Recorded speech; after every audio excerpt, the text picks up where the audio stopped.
Greetings everyone. In today's video, we will be taking a look at the strongest light modifier on the global server. Divine Judgment, Baize. Baize is a light DPS unit. She belongs to the Tian Yuan faction of characters and uses Rage as the resource to execute her skills.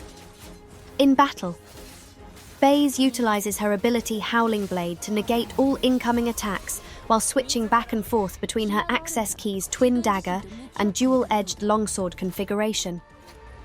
Her basic attacks have 6 sequences and will generate a set amount of rage on hit. Her dodge skill triggers a 3-second time fracture with no additional effects. Skill 1, Howling Blade, deals light damage and allows her to switch between the Twin Dagger's Piercing Edge and the Longsword Lonely Edge configuration. This skill can also be used to interrupt the animation of any of her abilities apart from her ultimate, and parry any incoming attacks and grants 3 seconds of invincibility after a successful parry. In addition, for a brief period after this skill was cast, you will have a short window to launch a follow-up with Skill 2 or Skill 3. Failure to launch a follow-up will revert her back to her base stance, while successful follow-ups will maintain the Lonely Edge stance until a follow-up can no longer be performed. Skill 2, during her base blue form, is called Oni 1 and will deal a massive amount of light damage to the surrounding foes. This skill is considered as 2 attacks stringed together as one. However, this information only matters to players using her signature Functor, where it will allow you to chain into Skill 3 mid-combo without having to rely on Skill 1 for the follow-up window. During her red form Lonely Edge, this skill is changed into Oni 2. Oni 2 has 2 charges. The first deals a moderate amount of damage to the locked-on target, and the second follows up with an even stronger assault, as well as having the ability to block incoming attacks. Skill 3, Frozen Will during Piercing Cold, is another heavy hitter, and is also considered as 2 attacks stringed into one. And just like Oni 1, this will allow players with her Functor to string back into Skill 2 mid-combo. During Lonely Edge, this attack is changed into Forlorn Will and deals a massive amount of AoE light damage to the surrounding foes. Her ultimate Breaking Through the Darkness deals light damage, increase the team's crit rate by 10% and crit damage by 50% for 20 seconds. While the Nine-Tailed Guardian is in the party, their ultimate skill chain, Supreme Verdict, increases the team's crit rate by 10%, crit damage by 70%, and melee damage by 20% for 20 seconds. Lastly, she gains 3% of her ultimate charge after she or a teammate lands a crit. So if you haven't already caught on, the core of Baize's kit is going to be her Skill 1. Skill 2 and 3 are her main source of damage, but have a pretty long cast time since they are both 2 attacks stringed into one. Skill 1 has the ability to interrupt any of her skills' animation apart from her ultimate, and is going to keep us alive by blocking incoming attacks during those long casting animations, as well as opening up follow-up windows for Skill 2 and 3 to keep the combos going. Now that we hopefully have a better understanding of her kit, here are the combos I like to use when playing Baize.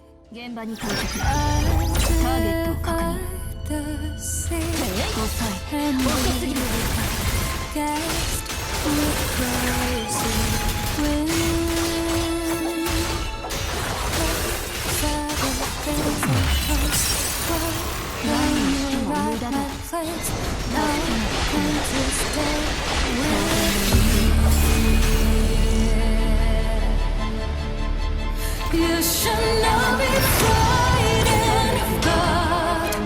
Who's among you is great and all to keep you from sin, smite this land. Madness reigns, God is truly foolish cultists that dance to die.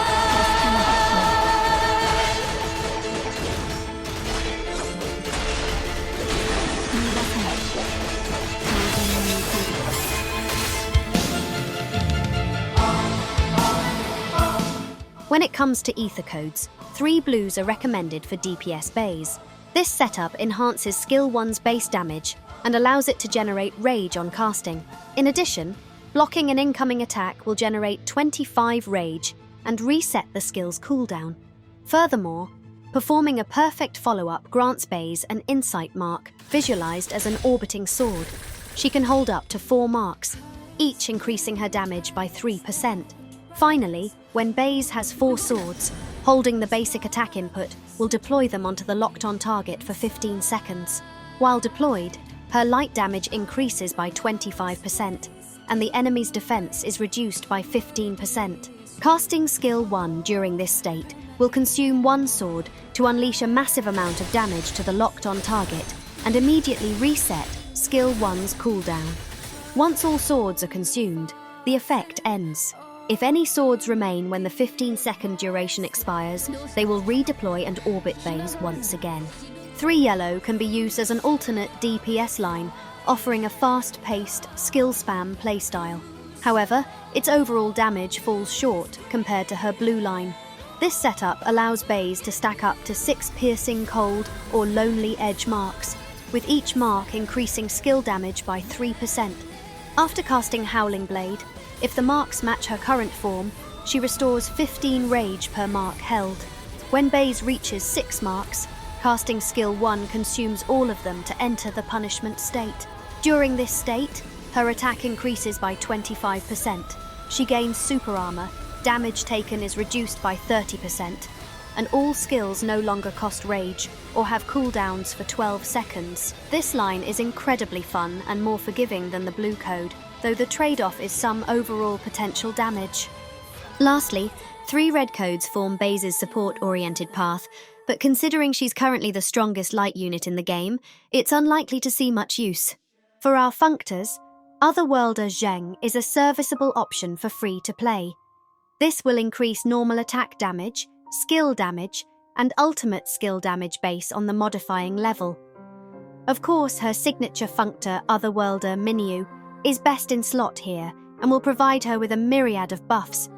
Some key highlights here are the 70 rage at the start of battle, the enhancement of skill 1, boosting its damage and attack animation, and granting skill 2 and 3 a perfect timing prompt, allowing you to weave skills in during their casting animation without relying on skill 1. As for Sigils, we want Vastness of Heaven to increase light damage by 10%, and skill damage by up to 22.5%. Add it to 1, 3, and 5.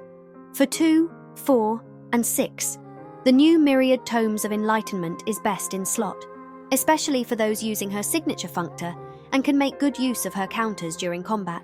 It will increase crit rate by 5% and ultimate skill charge by 20%. In addition, after blocking an enemy attack is increased by 10% and crit damage is increased by 35% for 12 seconds. Just make sure to get at least 1 counter off every 12 seconds to maintain the buff. If you're not into the counter playstyle and want something that's a little more passive, you can replace Myriad with Zenki's Lingering Shadow for a 10% skill damage boost, 15% faster rage generation, and a 30% crit damage boost when consuming 30 rage or more. As always, warps give you the freedom to personalize your characters in a way that best fits your playstyle. As such, the ones I recommend may not be the best ones for you. But if you want my recommendations, they are as follows. For teams, our premium option is going to be Baize Luwu and Ling Guang.